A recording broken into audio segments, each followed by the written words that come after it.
Ada seseorang bekerja di tempat yang haram, jelas ini haram deh, dan dia akui ini haram, tapi dia nggak mau keluar. Kenapa dia nggak mau keluar? Dia katakan, anak saya 4, Ustaz. Kalau saya keluar, anak pertama bayar kuliahnya gimana? Anak kedua SMA-nya gimana? Harus bayar uang gedung. Maka saya tetap bertahan karena faktor kondisi. Ini bukan sombong loh Ustadz, ini faktor kondisi. Hadirin enggak, itu sok pintar. Itu sok pintar. Karena hakikatnya di hadapan kita ada 2 opsi. Opsi yang pertama, matematika kita, logika kita. Gaji kita 15 juta, anak 4, oh cukup. Tapi begitu saya resign, maka bulan depan 15 juta itu hilang. Maka nggak mungkin mencukupi 4 orang anak. Itu matematika kita. Tapi itu bukan satu-satunya opsi. Opsi yang kedua, Allah berfirman dalam surat At-Talaq ayat 2. Barang siapa yang bertakwa kepada Allah, maka Allah akan berikan solusi. Dan Allah akan berikan rizki dari arah yang tidak ia duga-duga. Namun karena kita merasa paling pintar, kita pilih opsi yang pertama. Karena kita lebih yakin dengan matematika kita daripada janji Allah Subhanahu wa Ta'ala. Bukankah itu sok pintar di hadapan Allah dan merasa cerdas di hadapan Allah Subhanahu wa Ta'ala? Inti dari semua kedurhakaan itu merasa pintar, bukan kondisi.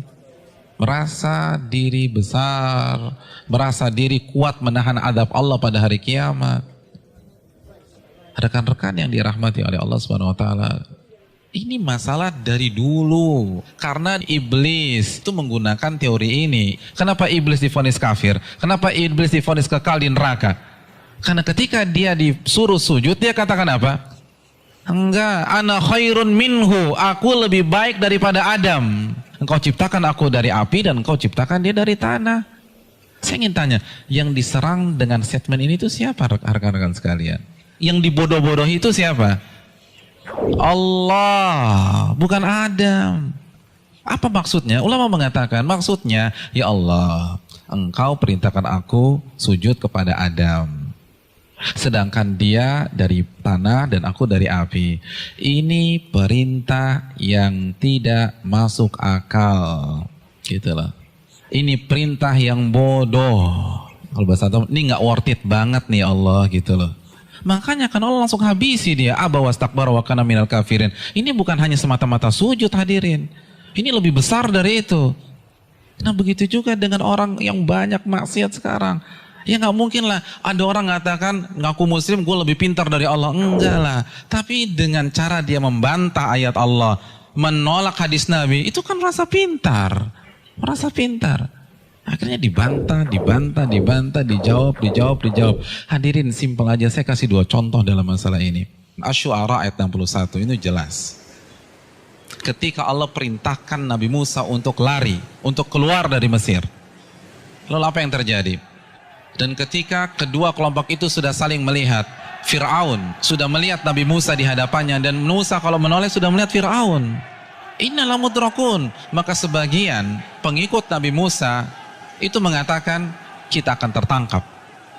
Kita akan tertangkap. Kenapa? Depan laut merah, belakang Fir'aun. Logika main, ketangkep. Matematika main, ketangkep. Lalu apa kata Nabi Musa? Qala kalla, bukan begitu. Inna ma'iya rabbi sayahdin. Sesungguhnya Allah bersamaku dan Allah akan memberikan petunjuk. Maka setelah Nabi Musa berbicara demikian, baru Allah wahyukan anidrib bi'asakal bahra fanfalaqa. Pukulkanlah tongkatmu ke permukaan laut, maka laut pun akan terbelah. Ada 2 sikap yang kontradiksi. Yang satu begitu melihat kondisi real di lapangan, langsung menggunakan akalnya. Kita ketangkep nih. Tapi Nabi Musa enggak. Beliau merasa bodoh di hadapan Allah. Maka beliau tidak menggunakan pemikirannya, tidak menggunakan logikanya, tidak menggunakan matematikanya. Nabi Musa lebih percaya dengan janji Allah, in tansurullah yansurkum. Jika kalian menolong agama Allah, Allah akan tolong kalian. Orang nggak akan bisa seperti ini kalau dia nggak merasa bodoh di hadapan Allah. Hadirin, saya ingin bertanya, pengikut Nabi Musa itu siapa sih? Bani Israel. Bani Israel itu bodoh atau pintar? Pintar. Dan Nabi Musa adalah anak bangsa Bani Israel yang tercerdas pada saat itu. Yang satu merasa bodoh, yang satu merasa pintar. Dan yang benar adalah yang merasa bodoh di hadapan Allah. Ternyata seluruh analisa, prediksi yang diucapkan oleh seluruh orang-orang yang mengatakan kita akan ketangkap salah semua. Bukankah itu pelajaran bagi kita? Bukan berarti kita nggak boleh menggunakan akal sehat, enggak. Tapi kalau sudah berhadapan dengan perintah yang jelas, larangan yang jelas, merasa bodohlah di hadapan Allah. Jangan kritik, nggak mungkin Ustadz, ini nggak make sense nih Ustadz, ini nggak dapat hitung-hitungannya. Tuh Anda baru lagi merasa pintar. Emangnya Allah nggak bisa mengkayakan Anda dari jalan-jalan yang Anda nggak duga? Contoh yang terakhir, jelas-jelas surat As-Saffat ayat 102. Perintah jelas, Allah perintahkan Nabi Ibrahim untuk menyembelih putranya. Lalu Nabi Ibrahim lakukan hal tersebut. Kita sudah bahas. Hadirin yang dirahmati oleh Allah Subhanahu wa taala. Nabi Ibrahim kenapa tetap menyembelih putranya? Karena merasa diri bodoh di hadapan Allah. Karena kalau pakai matematika dan logika, itu jelas sudah nggak boleh disembelih. Wong orang terbaik kok. Beliau akan komplain, kalau beliau merasa pintar saja, beliau akan komplain, kenapa anak saya disembelih? Saya kan manusia terbaik di sini. Harusnya kan anak saya sekolah di sekolah internasional, ya Allah, kenapa justru disembelih? Kan begitu logikanya. Tapi tidak, beliau merasa diri bodoh sehingga lebih percaya terhadap perintah Allah daripada logikanya sendiri. Ada yang berani meragukan kecerdasan Ibrahim?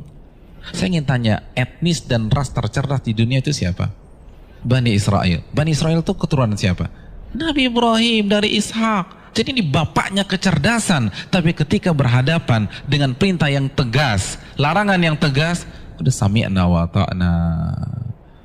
Lalu kita yang gak cerdas-cerdas begini, berani debat Allah, berani mengatakan ini nggak benar, ini keliru, hitungan saya nggak dapat.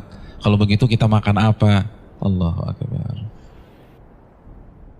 Janganlah kalian mati kecuali kalian menjadi seorang muslim, pribadi yang menyerah kepada Allah.